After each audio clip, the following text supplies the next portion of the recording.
Bonjour, je suis Christophe Pellet, je suis le chef du restaurant Bigarade, 2 étoiles Michelin. Michel Roth, chef étoilé du Ritz à Paris, Majoret de France et Bocuse d'Or. Michael Féval, chef de cuisine, anciennement chef du restaurant Antoine, Paris, 1 étoile au guide Michelin.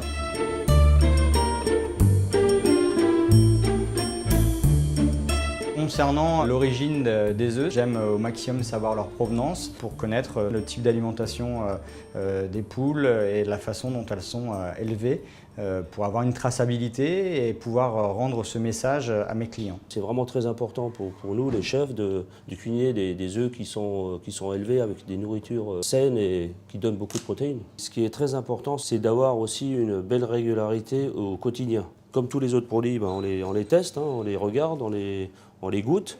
Puis surtout, une fois de plus, la fraîcheur de l'œuf. Moins il y a de temps entre la poule et l'homme, je dirais, pour moi c'est un critère qui est très important.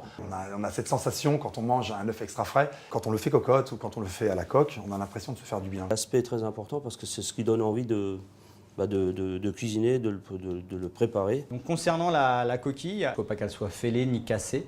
Elle doit être vraiment propre parce que la coquille d'œuf est poreuse, donc c'est un critère très important.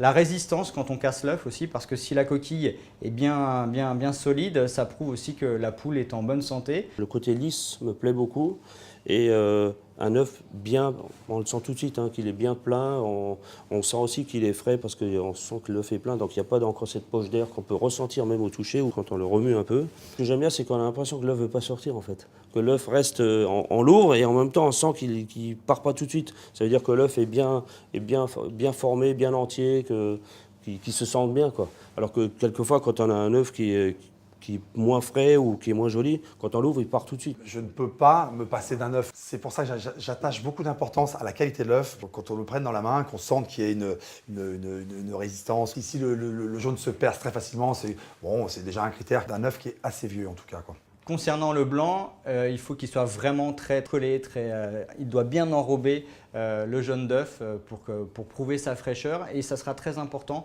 lorsqu'on va utiliser l'œuf entier aussi pour sa cuisson.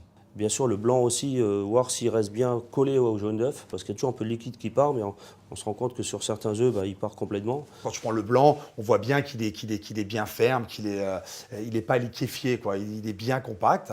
Et puis le jaune, il faut qu'il soit bien bombé et bien brillant, quoi. Donc ça, c'est des critères de qualité.